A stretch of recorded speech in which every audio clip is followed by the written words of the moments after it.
Welcome back to Persephone Says. We are going to jump back into our conversation with Eduardo. If you missed last week's episode, stop right here, grab a box of tissues, and go listen to last week's episode because I think you're going to really love this week's episode. So, thanks for tuning in. Let's go. I can remember like 3 or 4 specific instances in therapy where I said that. And then I remember the last time I'd said it was like right when you were like starting to heal. It was like the end of October. And that's when we decided like, oh, I'm just going to pick up and I'm just going to go to Chicago. So my parents live in Chicago. And we had invited them to come. No, we hadn't invited them yet because I had decided to go to Chicago and see them. And then it was like a week beforehand, we had got on the phone with them. Mm-hmm. That Thursday was the last time I actually saw my dad. And we invited my parents to come for Thanksgiving. And, we were on FaceTime and it was like, we were on FaceTime for like an hour. Mm-hmm. And that was like the last time I actually saw my dad, like, not in an incapacitated state. And we invited them to come to Thanksgiving. And I was like, okay, I'm going to see you next week. It was Thursday. No, I'm sorry. It was a Tuesday. I was going the following Sunday. Yes. To go for a whole week in Chicago. And you were going to take off that entire week. Yeah. I was planning on not really being around, like obviously, for important things I would be around, but I was planning on like taking the whole week off. And then that Thursday, my mom called me and told me that my dad had collapsed. And then I literally took the last flight out of Dallas to Chicago. And yeah, I got to the hospital at like 2 a.m. or something. Mm-hmm. But that was like right around, again, you were just starting to like put one foot in front of the other. Can't reach you because of the mic. You were just starting to put like one foot in front of the other. And then that happened. And then that just like basically KO'd me for the rest of the year. Like I was done. And then the roles kind of flipped. Right. Yeah. 100%. Right. So I was like. So I basically went to Chicago without a return flight. Correct. So I took a one-way to Chicago and I was like, Persephone was like, just stay there as long as you need to stay there. Don't come back until you. Like, until we know. So. Yeah. I'll ship whatever. You need to be exactly where you are. Don't come back. But. Yeah. But you need to be there for and with your family and with your mom and with all of your titas, which means aunties in Tagalog. Like you need to be with your family, and that is the only thing that matters. But again, the business lives on. Like the world still turns around us, and the kids still have to be fed and taken to school and picked up and whatever. And I remember. You were like very detached, which I can't even imagine. And you were saying goodbye, and you like had like one tear, and I was like, "We're gonna be like, everything's gonna be fine." Like in my mind, everything's gonna be fine, and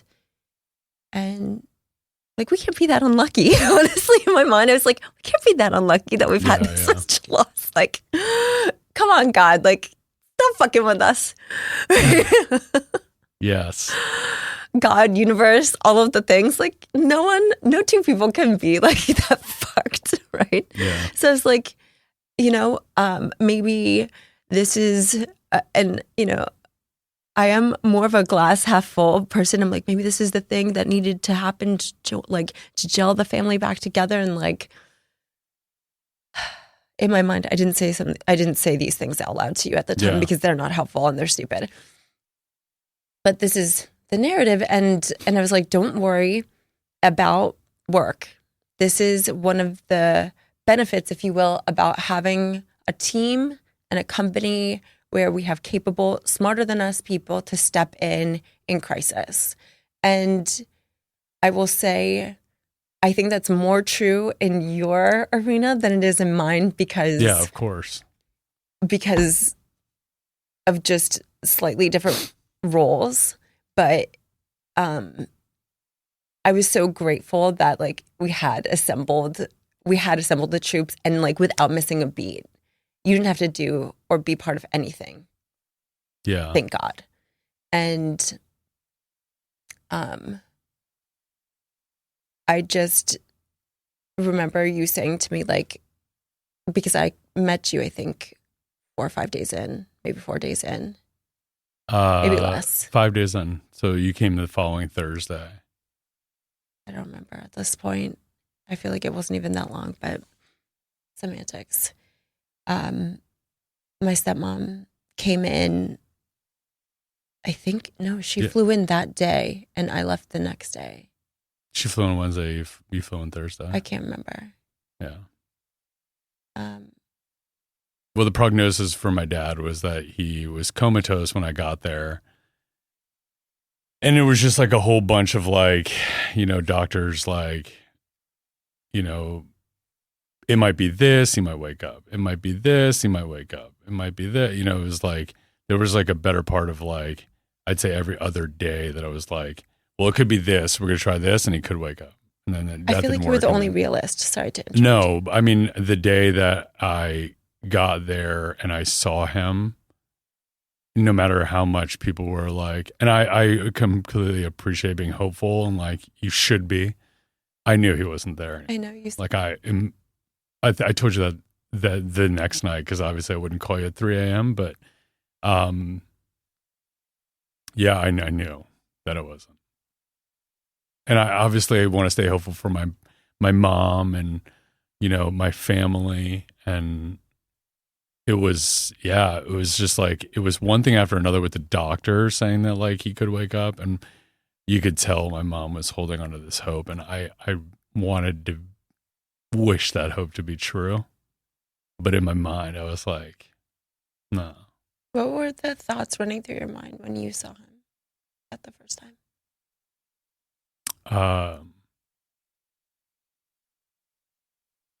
Fuck. Like I hadn't seen him. I actually hadn't seen him like in 3.5 years.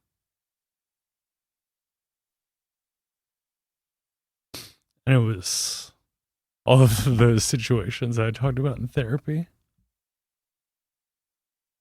It happened. And that sucks. It sucks to like I obviously had made the decision to like bring them to Texas and like see them again. It just sucked to like, you know, my dad was, all the man did was laugh, literally. So to not see him in this like really jolly state was like really fucking hard. And again, I hadn't experienced death in like the better part of 20 years. Like not someone really, really, really, really close to me. And so like. And it was different. It was so different. And it was really hard. And it was really hard to like keep it,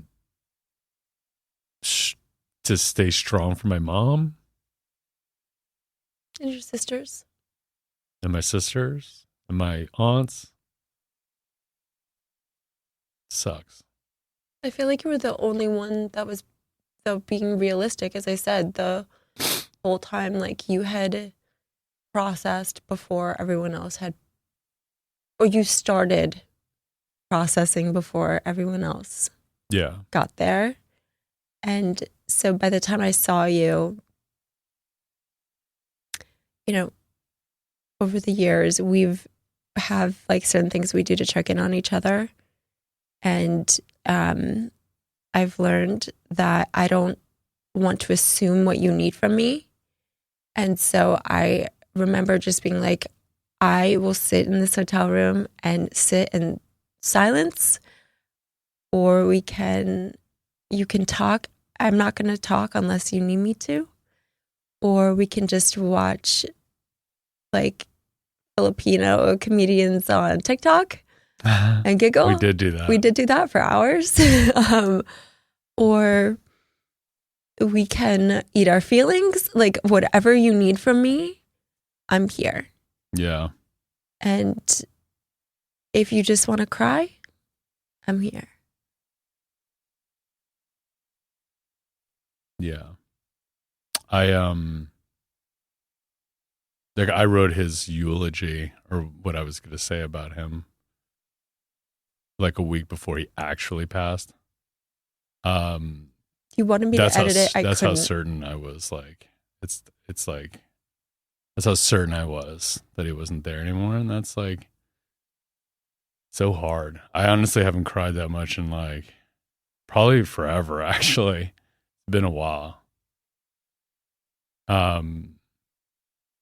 And that's one of the things, like, you know, you said heal the family. It's like the only thing he would have wanted us to do is like laugh the whole times. And like, if you've ever been to like any gathering where my aunts are there, it's like literally all we do is laugh. And that's what we did in the hotel. I mean, in the hospital room it was a small ass room, and there was like 12 tiny Filipinos. Little Filipino ladies in there. They had those chairs that they had these like pop-up chairs.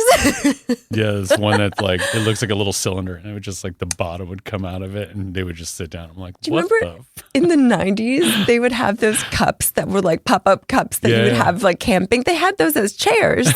Your sister had one too. I was like, the fuck did you type into Amazon to get that fucking chair? And there's like 2 of them on there. This is crazy. But there was so much laughter in that room somehow. There was so many tears, but there was so much laughter. I think I don't even remember how long I was there for, honestly. Like You went back on Monday. No, you went back on Sunday. I went back on Monday. I was there for almost 2 weeks. Yeah. Yeah. I will say that if anything in those situations, like I had a rough go with some of my family members, and that really just like, it's like nothing happened. Yeah, it neutralized everything and made everyone remember what was the most important, which is none of that dumb shit matters. Totally. None of it matters. For me, it was a reframe. Like the miscarriages, I just felt sad for myself and bad for myself the whole time. When your dad passed, I was like, what do I want for our lives? What do we want? Yeah. What do we not want? I can tell you what I don't want very clearly. What I do want is just to be with you. I don't care where we live. I mean, I don't care about anything else except you and our little boys, period. Yeah. And I mean that. But it's like, okay, what are we going to do to not just like spark joy in our lives, but who do we want to be around? Yeah. Who do we not want to be around? What are we doing that's like weighing us down? And we just started to, I feel like, especially running into this year, just like chop everything that didn't make sense for us anymore. Yeah. You have to trim the fat in all areas of your life. Totally. And, you know, one of the things that Persephone did was she basically told me, like, when I got back, so the initial shock of it all, like, I think my adrenaline ran for probably like 3 weeks. At least 3 weeks. Because I left Chicago and then I went back to Chicago a little more than a week and a half later to bury my father. And it wasn't until after that time period when I felt like it was like the Sunday I got back that like it felt like a ton of bricks hit me in the face. And I like literally couldn't move. I couldn't work out. I couldn't like, I was just sleeping. We were supposed to go for to a party. hours. Yeah, we were supposed to go to a party, and I was like, I cannot do this. Yeah. Well, I was I'm like, I can't even we're done. muster up the strength to like, you know, move out of this bed. Like, I'm just gonna sleep. Right. Like that's, and I slept like, and one of the things that happens, and Stephanie told me this is relative is pretty normal, right? Like, you just can't concentrate. So you basically told me like, you're done for the year. Yeah. Like, I said, I'm forcing you to go on a sabbatical. This is your boss talking. Yeah. And so I tried my hardest. I will say it was very hard, but I did my best to not be available at all. No, you took it. I was really proud of you. The last 2 weeks I did, definitely. I would say the better part of December, because you trusted our team and me, that I think that I wasn't saying it to be a dick. I was saying it because you were a shell of yourself, and it had caught up to you. Yeah. Yeah. Because I was trying to like hold it together for the family, kind of, in a way, for, 3 weeks straight, that like when that adrenaline stopped and I couldn't wake up, I also couldn't concentrate at all. Like, there were times like, because I tried for the first week to try to do some work. Yeah, and there were moments where I would just tell you, I'm like, I literally can't get a thought to finish in my head. Like, I cannot look at this and something that's very simple, like actually understand it, because I'm so like, your mind is like obviously somewhere else, right? Yeah, and that's normal, I think. It's absolutely normal. Because I didn't actually get that back until sometime in the middle of January, probably, where I was like, okay, now I'm kind of back. And that's the one thing that obviously people don't tell you about. Rightfully so. They shouldn't be like, hey, here's what happened if somebody dies and you go through all this like trauma and grief. It's like, no one really ever tells you that. But those are the things that happen. Like, I literally don't remember things. Just like you were saying, it's like your brain goes into this fight or flight mode where it just like only will retain the things that you need to like survive. And it's so crazy, just like how your brain will do that. I've heard, and I think it's a very, very common saying, that grief is a funny thing. It hits you out of nowhere, and it hits you like a ton of bricks. And one thing that made me so sad, I mean, extra, is I remember one day you came to me and you're like, I'm so sad. I'm so sorry. I didn't understand the grief you were experiencing. Yes. And how this felt. And frankly, it's not comparable. Like, it's not. It's different. It's different, but it's the same. Like, that's what I was alluding to earlier when I said, like, I'll get to that, is that men can't comprehend what a miscarriage feels like, or losing a baby, whatever. Losing a baby that's not physically present, right? And that's what I didn't grasp until I lost my dad. And it was like the not getting out of bed, the not wanting to do anything. It's like, I didn't know what that felt like, and now I do. It sucks. It's like the worst feeling ever, because I can't show up for my kids. Like, but I can't show up for my team. No, they knew. They totally, as much as they could understand, they did. And I feel like they were super delicate with you. Super, super delicate. I mean, I didn't talk to you much when I was in Chicago, but like every single time, how is Lola doing? It's like,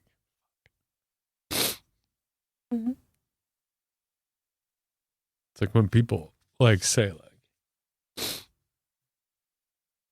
don't live with any regrets. It's like, don't do that. Hug the people that you love. See the people you want to see. That sort of thing. Get over this shit. Yeah, get over this shit that's like holding you back from having a relationship with this person. If it's worth it to you. Right. But it's like, yeah, that was tough. And then like, so my mom comes for Christmas. We have my whole family from Chicago come because I think, that was such a gift though. Totally. We wanted them, I personally for my mom, but also my sisters. It's like, let's get out of like your Chicago. routine of being in Chicago where my dad lived and all that stuff. And like, let's just have some fun. And make some new memories here. Yeah. I thought that was really healthy. Oh my God, it was amazing. It was actually really amazing. Yeah, it was. I mean, it was 100% necessary for my mom. Obviously, I was a Christmas elf. Yeah. Yeah. But then your grandmother passed The day after Christmas. the day after Christmas, and so Not to minimize it, she was 94. She was a G. oh, she was a straight OG. She was a fucking G. The original Persephone. She was. And then I see my dad going into, I saw him spiraling while you were spiraling because he could feel and sense it was coming. Yeah. And it's like very, I feel like when we experience grief as adults, we revert back to childlike behavior, no matter our age. Yeah. And I found my dad being very childlike.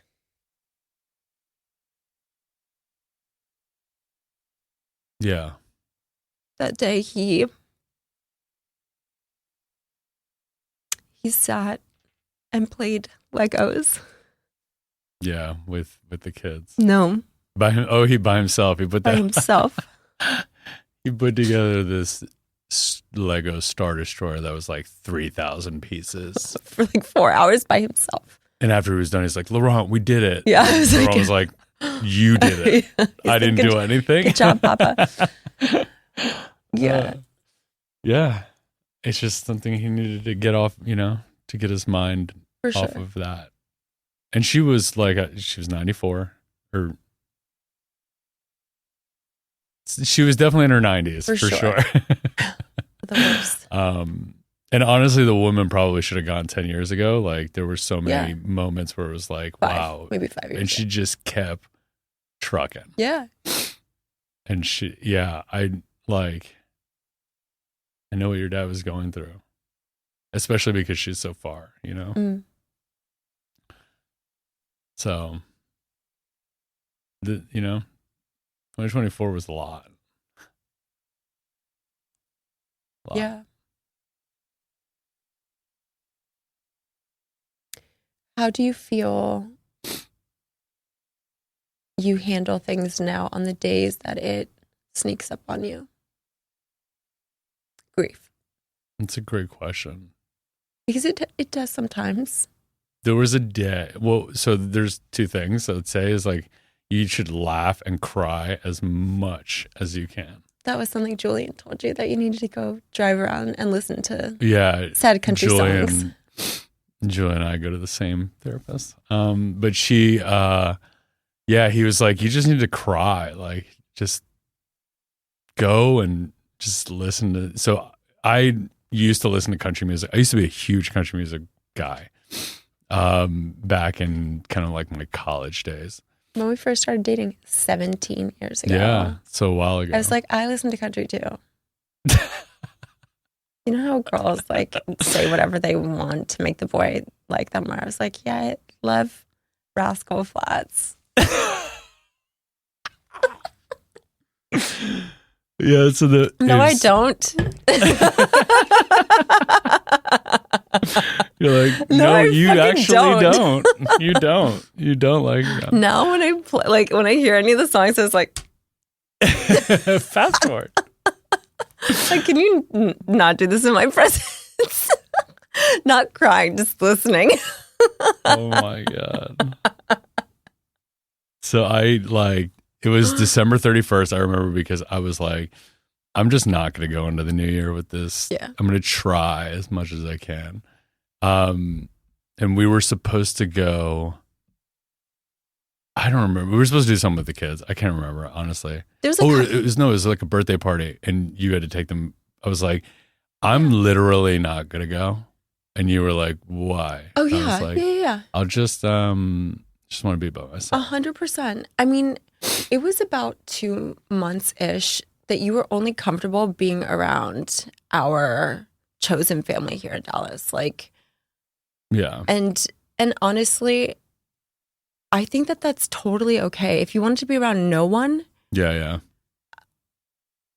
I mean, Well, you would be like, are you sure you want to come? yeah, Whatever it was, like a dinner with friends. It for was sure. like, I thing didn't for the care. kids. It was like, do you want to come? And I'd be like, No.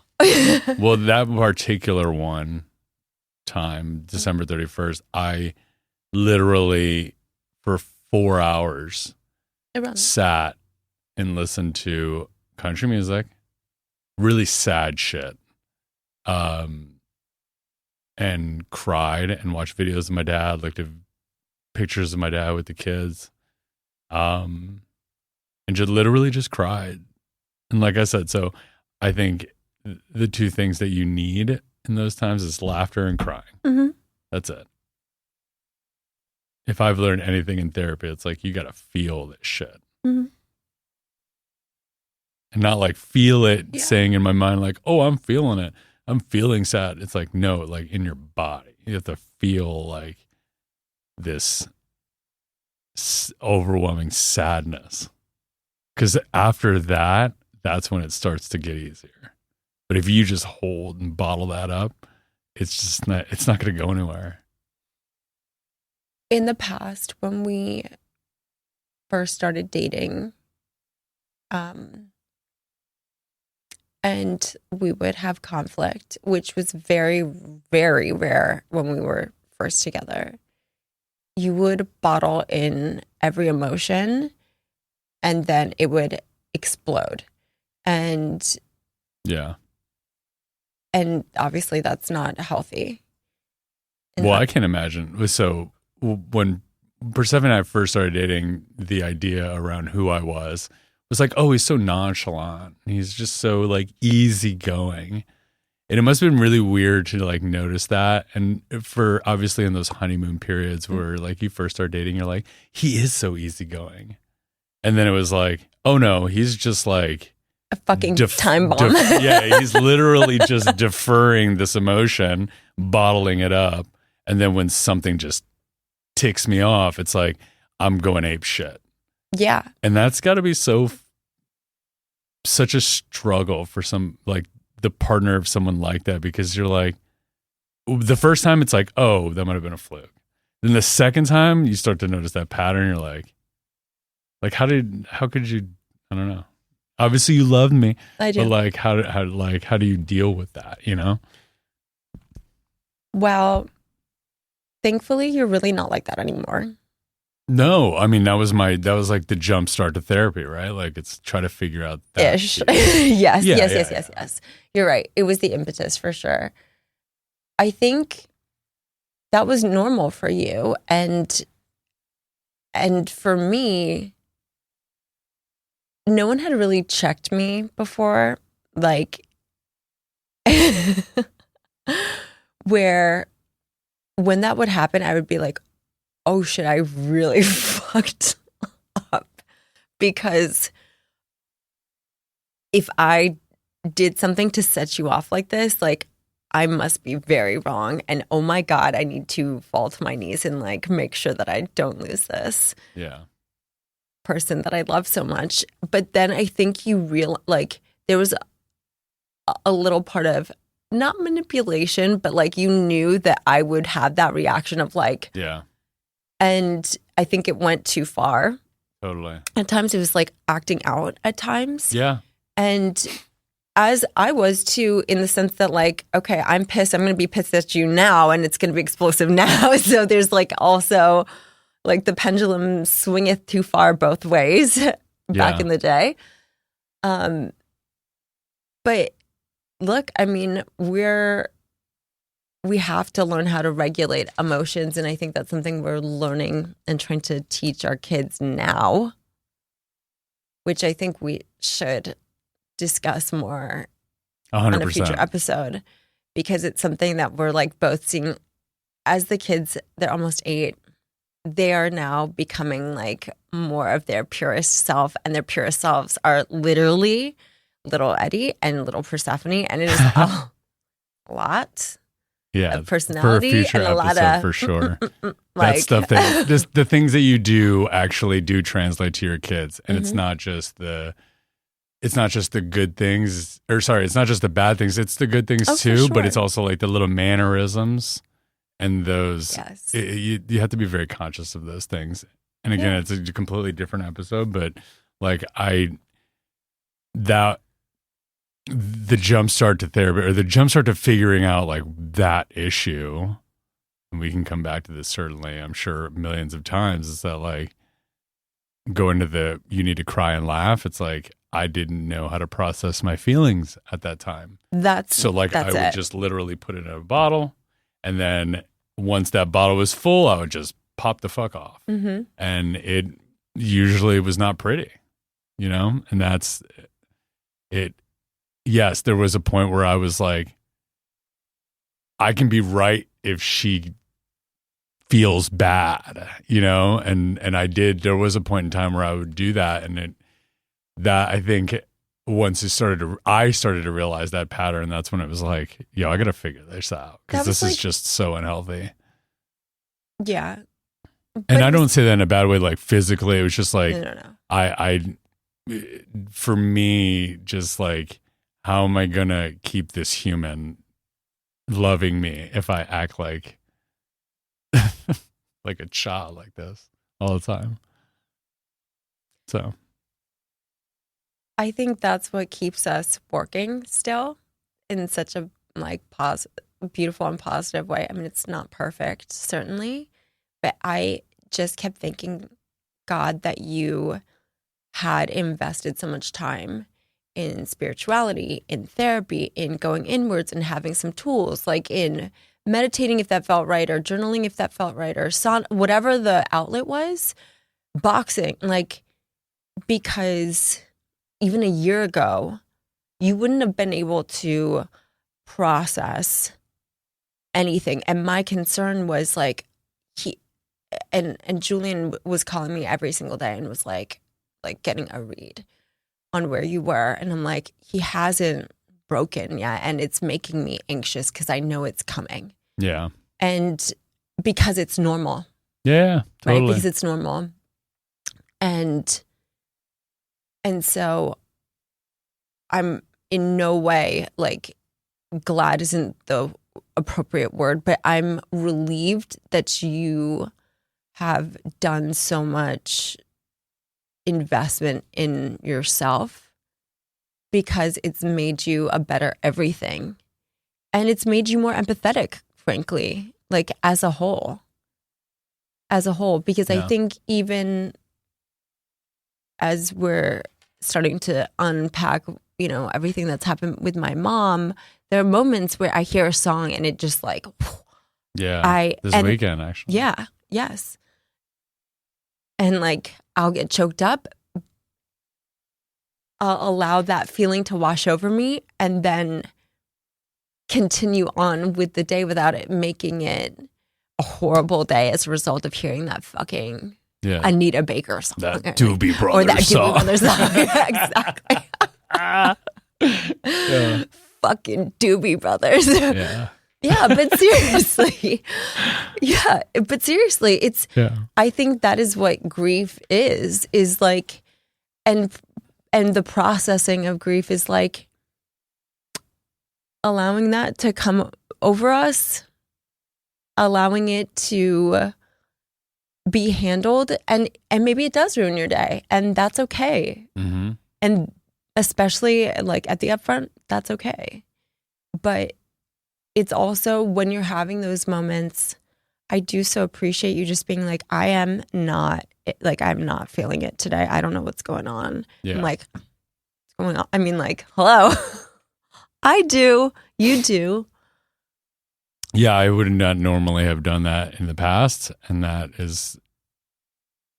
can now I would say, obviously, I'm not perfect at it either, but it's like, I just can recognize like, I'm off today. Mm-hmm. So I'm just going to let you know because something could just like trigger me and mm-hmm. I'm like pissed or annoyed or whatever it is. Mm-hmm. And that, you know, it's better that you know that it's not you. Mm-hmm. For sure. Yeah. I really appreciate you being so vulnerable and allowing yourself like the complete transparency that really only a handful of people have ever seen out of you. Definitely. Because I know. I mean, it's very therapeutic for me too. I would say that I probably don't talk about it enough. Mm-hmm. So yeah, I'm happy to share. I mean, the story could go on forever, you know? I think that we'll continue to unwrap those things together. Yeah, totally. But there's just a lot of valuable nuggets that people can take from my trauma, your trauma, collective trauma. Wow. Thanks, Mom and Dad, for fucking us up. And on that note, thanks, Eduardo. Thank you so much for coming back to Persephone Says. It's a pleasure. It's a pleasure to be here. Till next time. Till next time. I'm sure it'll be soon.